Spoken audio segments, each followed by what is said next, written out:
알겠습니다. 그렇다면 말씀하신 대로 이제 조기 대선이 현실화 될 것인지 아무래도 이제 탄핵 심판에 이제 결정이 나와야 되고 선고가 나와야 되는데 윤 대통령 측이 헌재에 제출한 자료들이 있습니다. 그 자료 좀 저희가 살펴보도록 하시죠.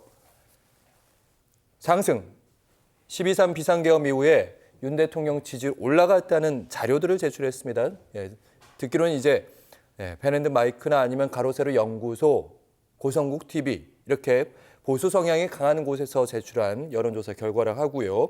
그리고 전직 대통령들의 탄핵 심판에서 문제 요소들을 헌재가 시정하지 않은 탓에 국회의 권력 탈취 시도가 용이해졌다. 이 얘기도 했고요. 그리고 허영 교수를 비롯한 헌법학자들의 의견, 기각 또는 각하 결정이 나와야 된다. 두 번째 문장과 세 번째 문장의 주된 내용은 이렇습니다. 재판 과정이 불공정했다. 이 윤 대통령 측이 제출한 자료를 통해서 무엇을 읽을 수 있는지. 저는 사실은 저 주장이 보편성 또 일반성을 갖고 있는 크기의 주장이 아니거든요. 예를 들어서 헌법학자들의 의견도 7명의 의견이에요. 그러나 탄핵돼야 된다라는 의견을 가진 성명을 낸 110명의 헌법학자들이 있잖아요. 예. 그래서 저는 일부의 주장을 제출을 한 거죠. 그리고 절차상의 문제 뭐 이런 얘기를 하는데요. 사실 구체적으로 어떤 게 절차상의 문제인지 그런 게 특정될 수가 없어요. 그리고 윤 대통령이 탄핵 시작하기 전에 소추 시작하기 전에 서류 송달도 안 받고 예. 변해임 선임도 늦춰지고 그다음에 제출해야 될 출석해야 될 준비 기간에 안 하고 그래서 오히려 이것을 천연시키는 전략을 썼다라는 의혹 또 그 보도 그리고 정황들이 있지 않습니까? 예.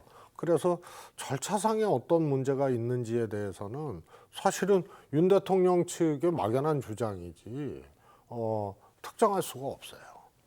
예를 들면 이런 거죠. 이제 내란죄를 빼고 내란 행위를 넣었다. 그 부분을 이제 헌법재판소가 받아줬다. 그리고 계엄 사령관들이 제출했던 검찰에서 받았던 그 신문 조서들 그걸 이제 헌재가 인정해줬다. 이거 형사소송법을 준용한다면 그러면 안 되는 거 아니냐? 헌재에서 입장을 냈잖아요. 예. 헌재 관련된 법 113조, 그다음에 관련 규정 등에 의해서 이것은 조서를 제출받아도 아무런 문제가 없다라고 입장 발표를 했고요. 예.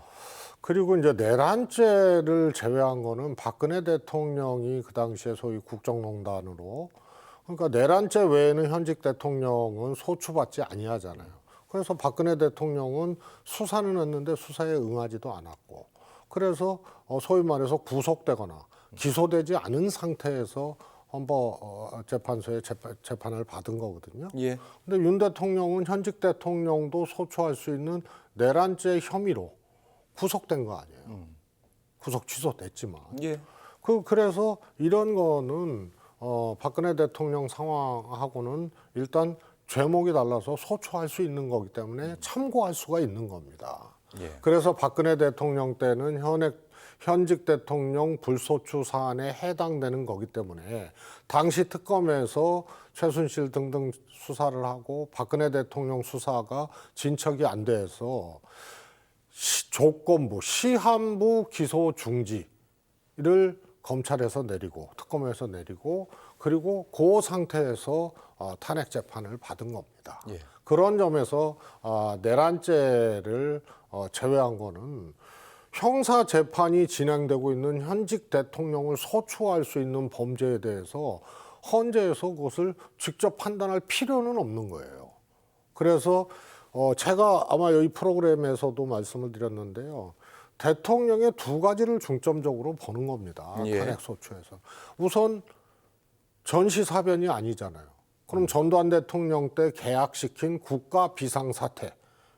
이럴 때 계엄을 선포할 수 있다는 국가 비상사태에 해당되느냐. 요거 하나 하고요. 예. 그다음에 국회를 통제했느냐 안 했느냐.